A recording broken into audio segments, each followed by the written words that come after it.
Hey guys, it's Sharika and welcome back to my channel. If you guys are new to the channel, don't forget to subscribe before you leave. I would love to have you. So today we are doing some giant king crab legs, and I have some lobster tails here and my Florida butter. For today's drink, I'm just doing a strawberry lemonade. So we're gonna go ahead and say grace. All right, I also have my mayo and mustard dip here because y'all know that's what I like to dip my crab legs in. So,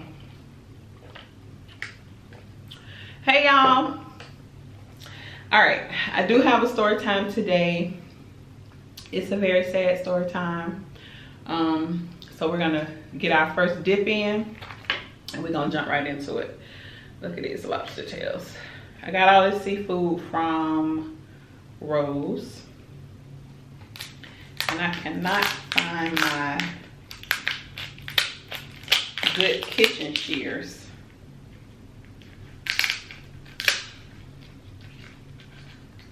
We're gonna get our little first dip, and we're gonna jump right into story time.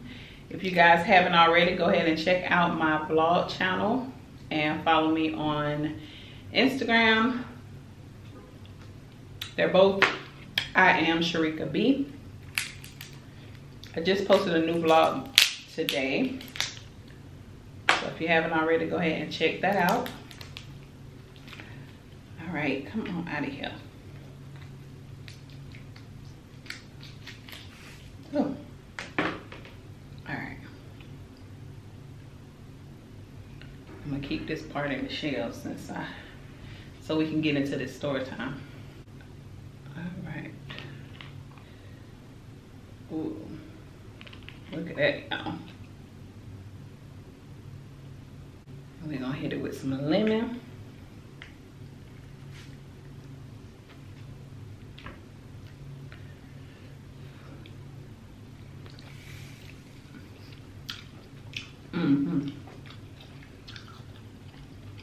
That's salsa.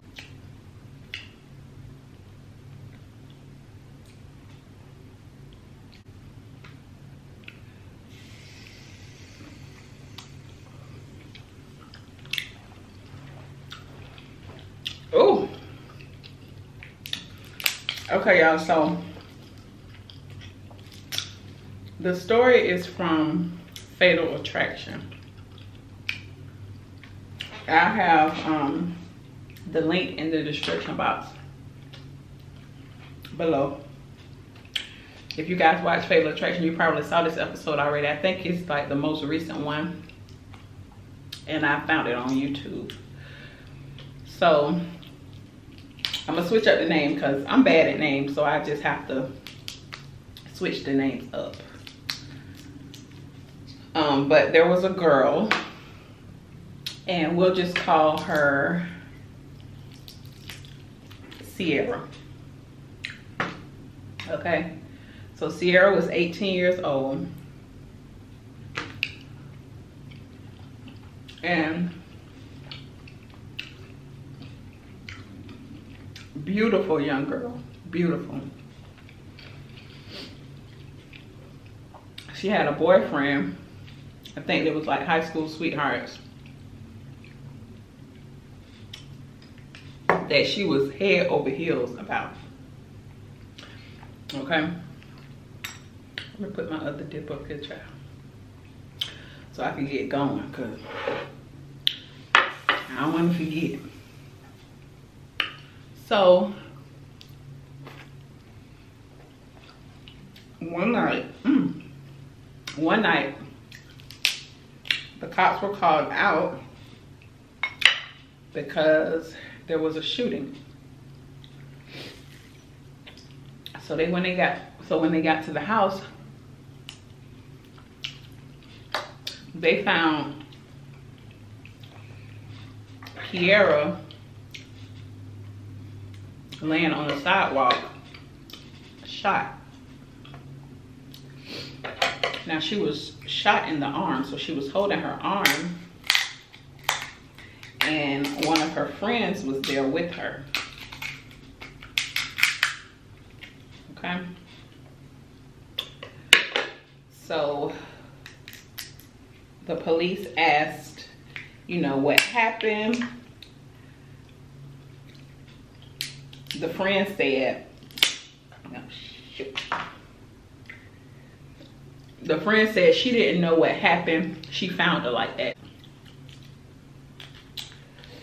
So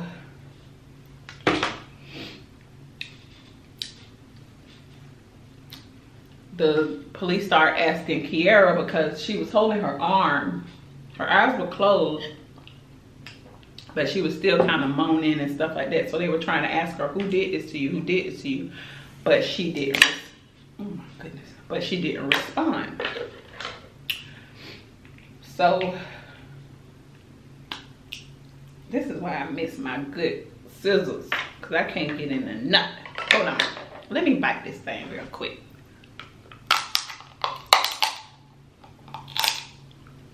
Okay. So they ended up putting Sierra in the ambulance and her friend in the patrol car. So then the police comes up with another guy, and he was like, I was just walking down the street to the store. I don't know nothing. I don't know nothing. So they were like, well, do you know Kiara? He was like, yeah, she okay? So they threw his behind in the back of the squad car. So neighbors started coming out once they saw the police was on the scene. The neighbors started coming out talking to the police. So the neighbor said, if y'all want to know where those gunshots came from, y'all better start with the house right there, and pointed at the house behind them where they were. So the police went to the house to knock on the door, and the girls were saying, you better have a warrant, because you're not coming in here, you better have a warrant. So they had to call in to try to get the warrant. So while they were waiting around for that, they get the call from the hospital that Kiara passed away. So what happened is she got shot in the arm, but it went through her chest. Okay? So they get her friend down to the station and they start questioning her. What happened? Tell us what happened. So she was like, oh God, I'm making a mess. She was like, she told me to meet her on this street, and I basically found her like this. All right. And she don't know what happened. She just denied. She don't know what's going on. So another officer decided that they were gonna talk to the neighbors, because they noticed that the neighbors had surveillance cameras.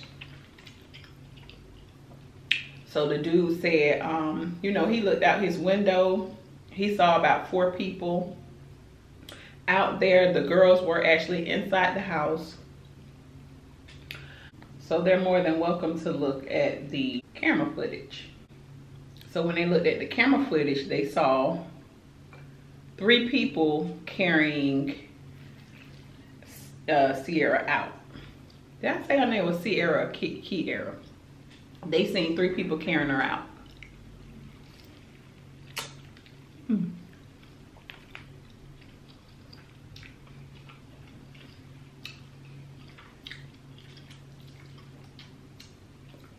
So they decided to let them go.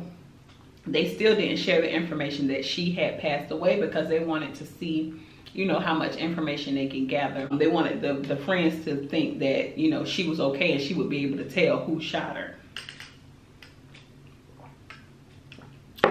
Several hours later, because they didn't even contact her mom to let her mom know that something had happened to her, that she was shot and that she was in the hospital. they didn't reach out to her mom until after she passed away. Which the mom was very pissed off about that, because, you know, she could have been by her daughter's side. But the detectives explained to her that the reason that they did that was because they felt like it would help the investigation.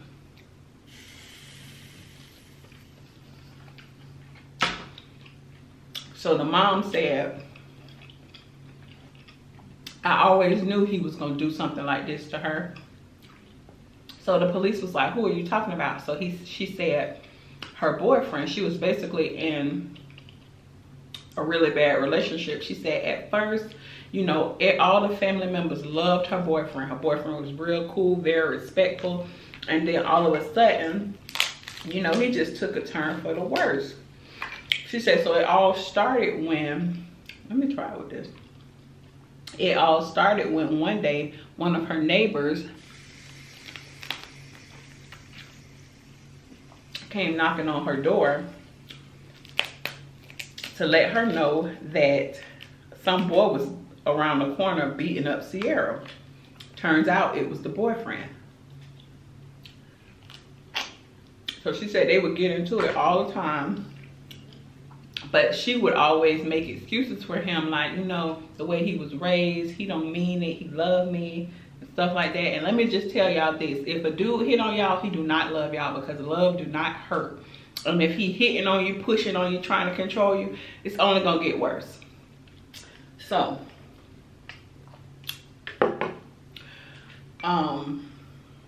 she said, so one day, you know, she had told him, okay, I don't want this little boy around my house no more. I don't want to see him. You need to leave him alone. But since you can't leave him alone, don't bring him around here.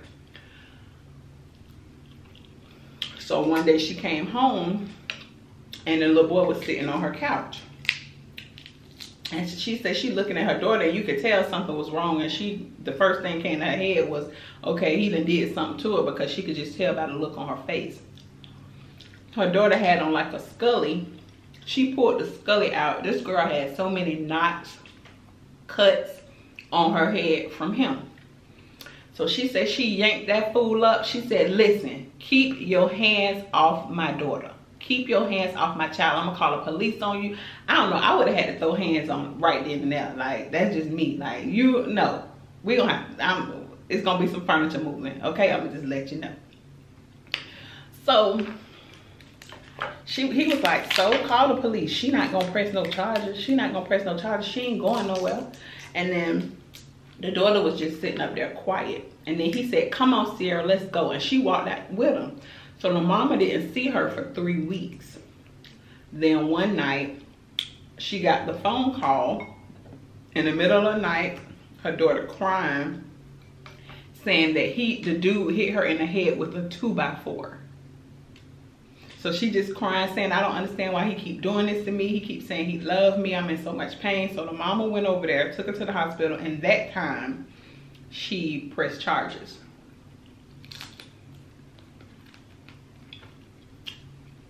And she had a restraining order against him.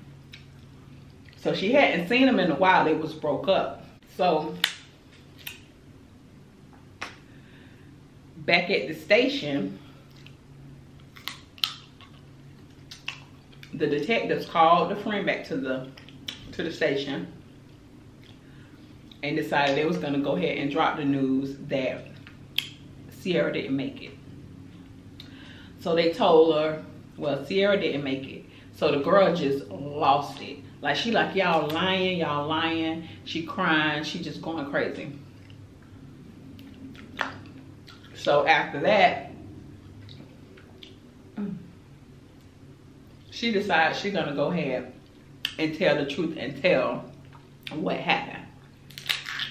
So the boyfriend, he hadn't seen her because she had the restraining order on him.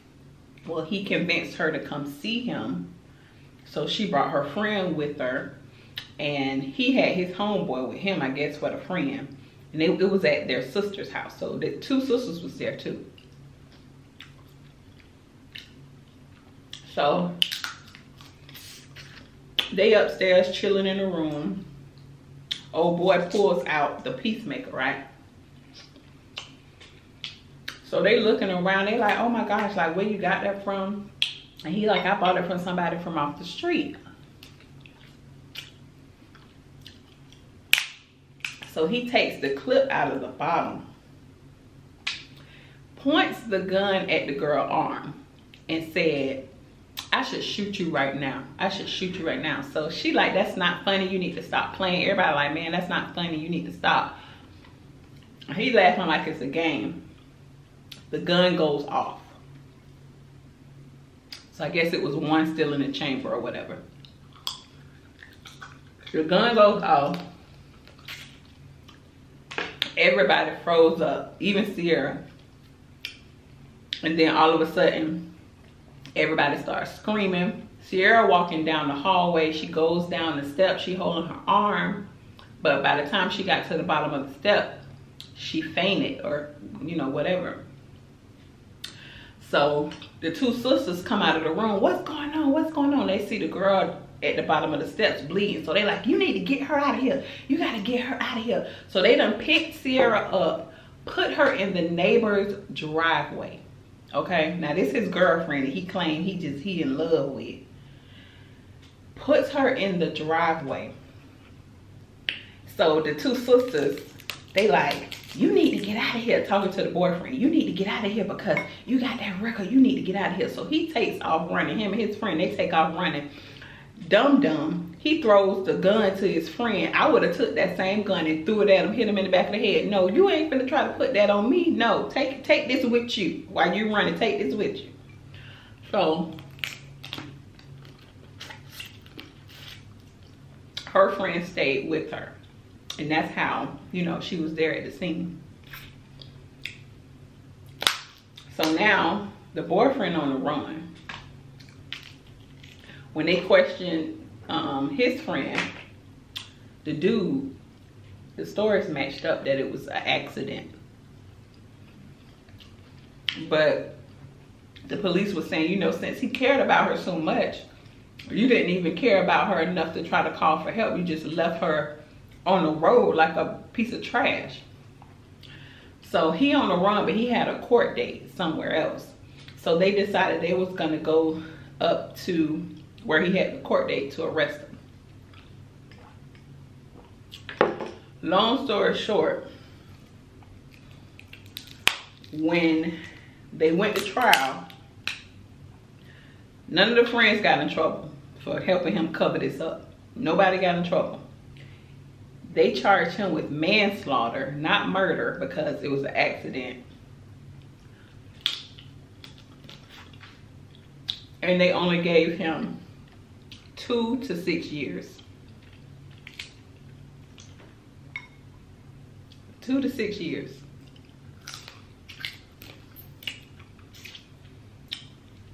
My mind was blown.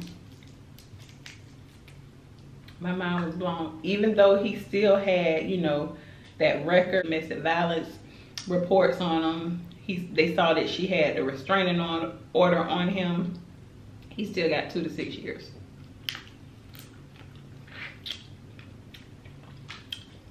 And all the rest of the people got off scot-free. I was shook.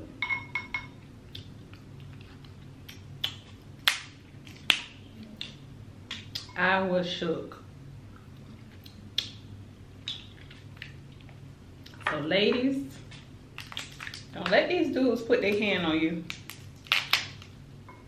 Get out of that situation as quickly as you can.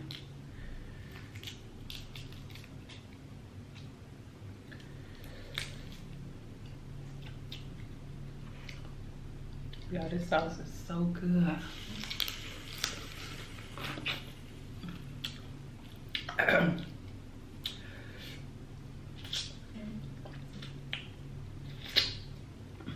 I know that I was supposed to upload yesterday, but I pushed it back to today because I was all over the place yesterday.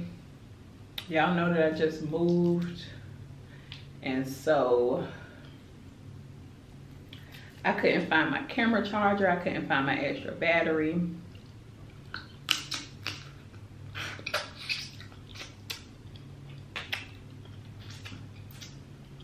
But I'm here now.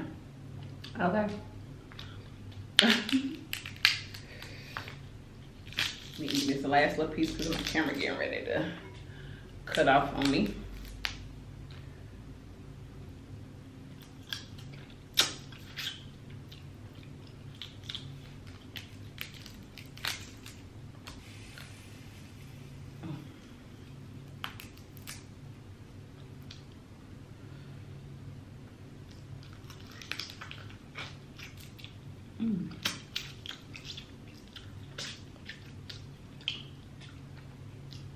Oh, that's good.